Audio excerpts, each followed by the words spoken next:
Hey everybody, it's Ginger with Abandoned Arkansas, and I am coming to you not live, but totally unfiltered from my back porch here in Little Rock, Arkansas. If you aren't familiar with Abandoned Arkansas, we are a subgroup of AbandonedAtlas, a team dedicated to documenting and helping preserve historic and abandoned places. Recently, I was able to visit a really exciting place that many people in Arkansas remember fondly.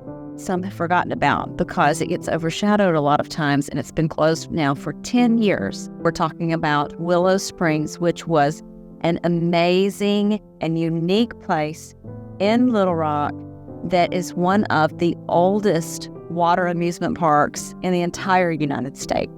Willow Springs was built in 1928. Now, what's really cool about Willow Springs is that it was built using a flip scraper. And I'd never heard of that before, but the owners have the original flip scraper, which is basically a big digger that's pulled behind a mule. And it was built by German immigrants. And so they dug the entire pond area, which became sort of a swimming pool, essentially by hand or by mule, if you would rather say that.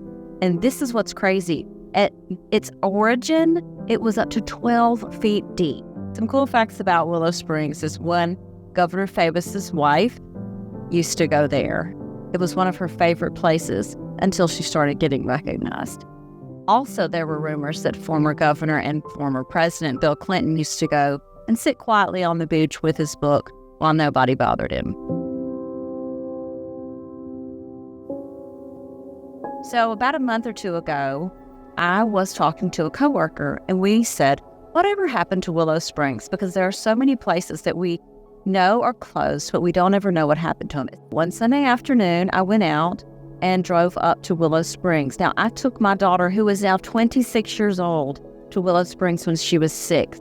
And I have very fond memories of swimming in such a unique place. It had a sandy bottom, but it was shaped and fed and chlorinated like a swimming pool.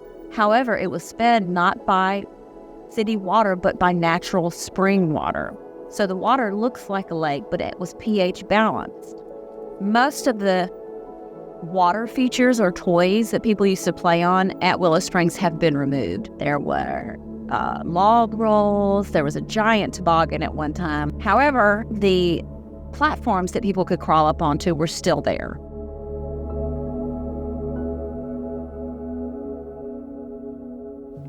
The owners, David and Luann Ratliff, have totally converted the clubhouse, which used to have the men's and women's locker rooms and the cafe, into their private home. Now, they were the owners when Willow Springs was in operation its last several years, and when it shut down.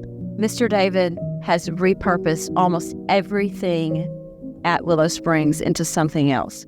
Former picnic tables are now made into boxes for gardening.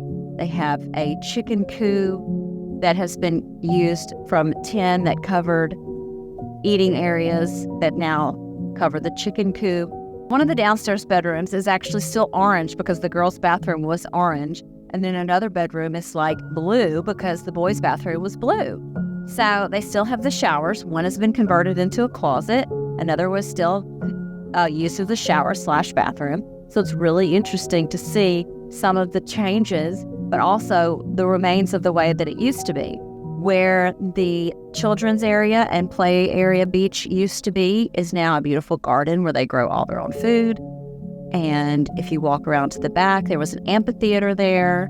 And then we went up to the giant 400-foot water slide, which was so much fun. And I can't tell you how badly I wanted to just walk down it because there is no more sliding down it, but I could definitely have probably walked down it. But I didn't want to give him a fright. So at the bottom, he is now using that area as a compost pile. And he has a ramp made of dirt for the box turtles that live in that area and go up and down. So it's really cool to still see the slide still there. They've planted elephant ears and beautiful foliage, and it's really started to be reclaimed by nature while still remaining a beautiful fixture for them to enjoy and overlook. From their home, the view of this place is magnificent because you look right out over Willow Springs. But the coolest thing is that it had been stocked with fish.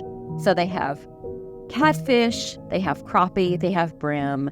Mr. David feeds the fish every day, and he sings to them, and he sings the song Chantilly Lace. So when he whistles and sings, the fish follow him to one of the areas that people used to walk down into to get in.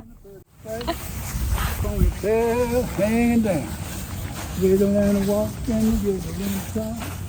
Wiggle around and nothing in the world I can do down. So make me have so fun, you make me spend my money. Make me feel really feel like a long neck is oh baby, what I like.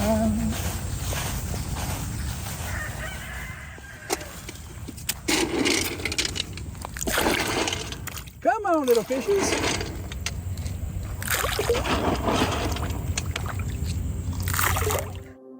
When Willow Springs shut down, it wasn't just the general public that was devastated. David and Luann were also very upset. But after a couple of years, they realized that they could enjoy retirement and turn Willow Springs into their private getaway that's at home. David himself said, "We've traveled everywhere. We've gone all over the world.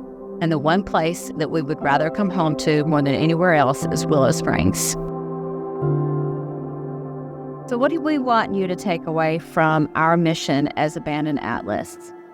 We want you to remember that just because it's abandoned doesn't mean it's the end of the story.